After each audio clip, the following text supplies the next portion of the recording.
प्रभु जीशुଙ୍କ ମଧୁର ନାମରେ ଆପଣ ସମସ୍ତଙ୍କୁ ମୋର ନମସ୍କାର ଆଉ ଶୁଭେଚ୍ଛା ଜଣାଉଛି। ପ୍ରଭୁଙ୍କ ଅନୁଗ୍ରହରେ ଆଜି ଆମେ ପାଞ୍ଚଟି ରୋଟି ଆଉ ଦୁଇଟି ମାଛ ସେହି ଘଟଣାର ବିଷୟ ନେଇକି ଆମେ ଦେଖୁଥିବା।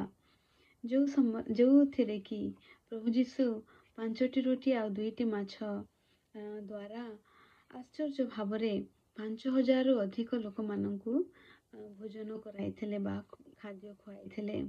ସେମାନେ ପରିତୃପ୍ତ ମଧ୍ୟ ହେଇଥିଲେ। ଯେଉଁ ଘଟଣା କି ଆମେ ପାଇବା ଯୋହନ ତାର 6 ପର୍ବ 3ରୁ 13ରେ, ଜନ୍ ଚାପ୍ଟର 6 verse 3 to 13। ଆଉ ଏହି ଘଟଣାରେ ଆମେ ଦେଖୁଛୁ ଯେ ଅନେକ ଲୋକ ହଜାର ହଜାର ଲୋକମାନେ ପରମେଶ୍ୱର ପ୍ରଭୁ ଯୀଶୁଙ୍କର ମୁଖରୁ ବାକ୍ୟ ଶୁଣିବା ପାଇଁ ଆସିଅଛନ୍ତି। ଆଉ ସେମାନେ ଅନେକ ଦୂର ଜାଗାରୁ ଗାଁ ମାନଙ୍କରୁ ଆସିକି ପ୍ରଭୁ ଯୀଶୁଙ୍କର ବାକ୍ୟ ଶୁଣୁଅଛନ୍ତି। ଆଉ ସେଇ ସମୟରେ ପ୍ରଭୁ ଯୀଶୁ ସେମାନଙ୍କ ପ୍ରତି ଦୟାରେ ବିଗଳିତ ହେଲେ। ଆଉ ସେମାନେ ଯେଉଁ ଭୋକିଲା ଅଛନ୍ତି ତାହା ସେ ଜାଣିପାରିଲେ। ଆଉ କିପରି ସେମାନଙ୍କୁ ଖାଦ୍ୟ ଦେଇପାରିବେ, ଶାରୀରିକ ଖାଦ୍ୟ ଦେଇପାରିବେ ଆତ୍ମିକ ଖାଦ୍ୟ ସହିତ, ତାହା ସେ ଚିନ୍ତା କଲେ। ସେତେବେଳେ ସେ ଖାଦ୍ୟର ବ୍ୟବସ୍ଥା କରିବା ପାଇଁ ଶିଷ୍ୟମାନଙ୍କୁ କହିଲେ। କିନ୍ତୁ ଏତେ ଲୋକଙ୍କ ପାଇଁ କୋଉଠୁ ସେ ଶିଷ୍ୟମାନେ ଖାଦ୍ୟ ଆଣିପାରିବେ? ତାହା ସେଇ ସମୟରେ ଗୋଟେ କଷ୍ଟକର ପରିସ୍ଥିତି ହେଇଯାଇଥିଲା। ଆଉ ଠିକ୍ ସେଇ ସମୟରେ ଆମେ ଦେଖିବା ଯେ ଜଣେ ବାଳକ ପାଖରେ କିଛିଟା ବିଷୟ ଅଛି, ଯାହାକି ଆମେ ପାଇବା ଯୋହନ 6 ପର୍ବ 8ରୁ 9ରେ। ଏହିପରି ଲେଖାଯାଏ ଯେ ସିମୋନ ପିତରଙ୍କର ଭ୍ରାତା ଆନ୍ଦ୍ରିୟ ନାମକ ତାହାଙ୍କ ଶିଷ୍ୟମାନଙ୍କ ମଧ୍ୟରୁ ଜଣେ ତାହାଙ୍କୁ କହିଲେ, ଏଠାରେ ଜଣେ ବାଳକ ଅଛି। ଅର୍ଥାତ୍ ସେ ଯୀଶୁଙ୍କୁ କହିଲେ, ଏଠାରେ ଜଣେ ବାଳକ ଅଛି। ତାହା ପାଖରେ ଜବର 5ଟି ରୋଟି ଓ 2ଟି ଭଜା ମାଛ ଅଛି। ଆଉ ଏହି 5ଟି ରୋଟି ଆଉ 2ଟି ମାଛର ଯେଉଁ ଆଶ୍ଚର୍ଯ୍ୟ କର୍ମର ବିଷୟ ଏଇ ବାଳକ ଠାରୁ ହିଁ ଆରମ୍ଭ ହେଇଛି। ଏ ବାଳକ ଗୋଟେ ବହୁତ ସୁନ୍ଦର ରୋଲ ପ୍ଲେ କରିଅଛି, ବା ଏଇ ମାନେ ତାର ଗୋଟେ ବହୁତ ଗୁରୁତ୍ୱପୂର୍ଣ୍ଣ କାର୍ଯ୍ୟ ଆମେ ଏଇଠି ଦେଖୁଅଛୁ। ତେଣୁକରି ଆଜି ଏହି 5ଟି ରୋଟି 2ଟି ମାଛର ପ୍ରଥମ ଅଂଶରେ এই ବାଳକ ବିଷୟରେ ଆମେ କିଛି ଆଲୋକପାତ କରୁଥିବା। କଣ এই ବାଳକ ମଧ୍ୟରେ ଅଛି ଯାହାର ବିଷୟ କି ପ୍ରଭୁ ଯୀଶୁ ବ୍ୟବହାର କରିକି ଅନେକ ଲୋକଙ୍କୁ ଭୋଜନ କରାଇଥିଲେ। ସେଇ ବାଳକର 3ଟି କ୍ୱାଲିଟି ଆଜି ଆମେ ଦେଖିବା। ପ୍ରଥମ ବିଷୟ ଯେ he came to listen the word of God। ସେ ବାଳକ ହେଲେ ମଧ୍ୟ ସେ ପ୍ରଭୁ ଯୀଶୁଙ୍କ ଠାରୁ ବାକ୍ୟ ଶୁଣିବା ପାଇଁ ସେ ଆସିଥିଲା। ସେ ଜନଗହଳି ମଧ୍ୟରେ ଅନେକ ଲୋକ ଥିଲେ, ବାପା ମା ଭାଇ ଭଉଣୀ ଆଉ ବୁଢ଼ା ଲୋକମାନେ ବି ଥିଲେ, ବୁଢ଼ୀ ଲୋକମାନେ ବି ଥିବେ, ଅନେକ ଲୋକ ଥିଲେ। କିନ୍ତୁ ସେ ସମସ୍ତଙ୍କ ମଧ୍ୟରୁ এই ବାଳକ ଷ୍ଟୁଡ୍ ଆଉଟ୍ କରିଅଛି। ବାଳକର ବିଷୟ ହିଁ ଲେଖା ହେଇଛି। ଆଉ ସେଇ ବାଳକ ସେ ପ୍ରଭୁ ଯୀଶୁଙ୍କର ବାକ୍ୟକୁ ଶୁଣିବା ପାଇଁ ଆସିଥିଲା। ବାଳକ ମାନେ ହେଲେ ତ ସେମାନେ ଖେଳିବାର ମନ ଥାଏ।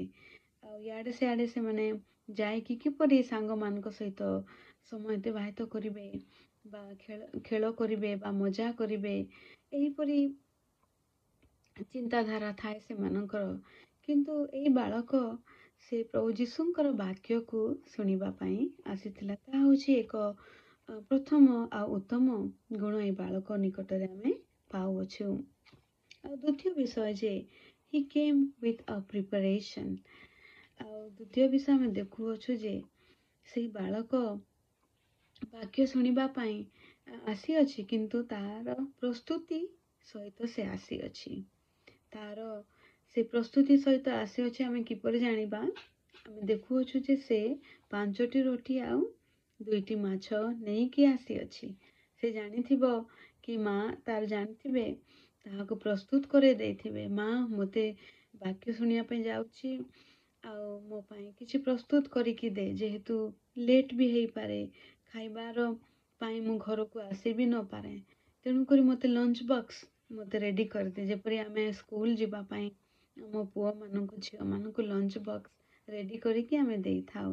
ସେହିପରି ଏଇ ପୁଅ ମଧ୍ୟ ତାର ଲଞ୍ଚ ବକ୍ସ ସହିତ ଆସିଅଛି ପ୍ରଭୁ ଯୀଶୁଙ୍କର ବାକ୍ୟ ଶୁଣିବା ପାଇଁ। ସାନ ବିଷୟ ହେଲେ ମଧ୍ୟ ତାର ଜୀବନରେ ଏକ ପ୍ରସ୍ତୁତି ଆମେ ଦେଖୁଅଛୁ। ଆଜି ଆମେ ଅନେକ ବଡ଼ ବଡ଼ ବିଷୟ କରିବା ପାଇଁ ଯାଉ, କିନ୍ତୁ ଆମମାନଙ୍କର ଜୀବନରେ ପ୍ରସ୍ତୁତି ନଥାଏ।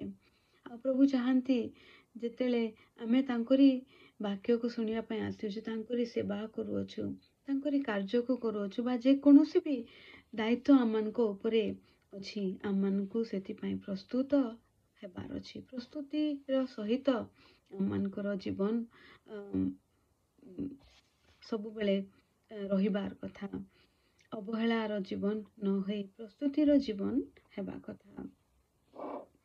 ଆଉ ତୃତୀୟ ବିଷୟ ଆମେ ଦେଖୁଅଛୁ ଯେ ଯେତେବେଳେ ଆନ୍ଦ୍ରିୟ ସେଇ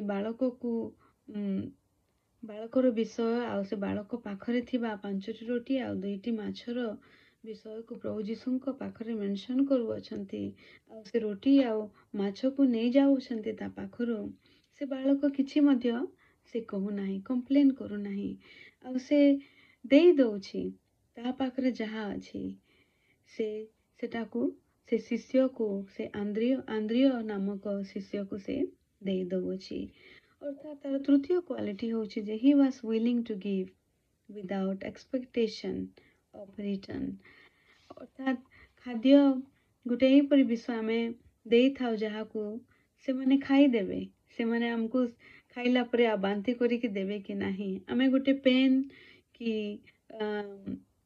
ଟଙ୍କା କି କୌଣସି ଏକ ବିଷୟ ଯାହାକି କନଜ୍ୟୁମ୍ କରାଯାଇ ନପାରେ, ସେହିପରି ବିଷୟ ଦେଲେ ସେ ଲୋକମାନେ ରିଟର୍ନ କରିପାରିବେ, ଆମକୁ ଫେରାଇ ପାରିବେ। କିନ୍ତୁ ଖାଦ୍ୟ ଗୋଟେ ଏହିପରି ବିଷୟ, ପୁଣି ସେତେବେଳେ କୌଣସି ପ୍ରକାର ଏମିତି ଫେରାଇବାର ବିଷୟ ନଥିଲା, ଆଉ ସେଇ ବାଳକ ଆନ୍ଦ୍ରିୟକୁ ମଧ୍ୟ ଜାଣିନଥିଲା, ଯୀଶୁଙ୍କର ଶିଷ୍ୟମାନଙ୍କୁ ସେ ଜାଣିନଥିଲା।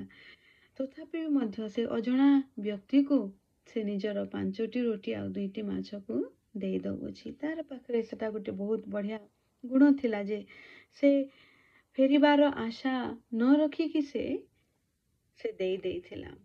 ସେଟା ହେଉଛି ଆଉ ଗୋଟେ ସୁନ୍ଦର ଗୁଣ ଏଇ ପୁଅ ପାଖରେ ଆମେ ଦେଖୁଅଛୁ। ଆଉ ଏଇ ପୁଅ ପାଇଁ ହିଁ ଏଇ ପୁଅ ଗୋଟେ ଏହିପରି ଏକ ଗୁରୁତ୍ୱପୂର୍ଣ୍ଣ ସମୟରେ ତାର ରୋଟି, ତାର ଜୀବନ, ତାର ପ୍ରସ୍ତୁତିର ଜୀବନ, ସମସ୍ତ ବିଷୟ ବ୍ୟବହାର ହେଇକି ତାର ହିଁ 5ଟି ରୋଟି ଆଉ 2ଟି ମାଛକୁ ବ୍ୟବହାର କରିକି ପ୍ରଭୁ ଯୀଶୁ ଆଶ୍ଚର୍ଯ୍ୟ କର୍ମ କରୁଅଛନ୍ତି।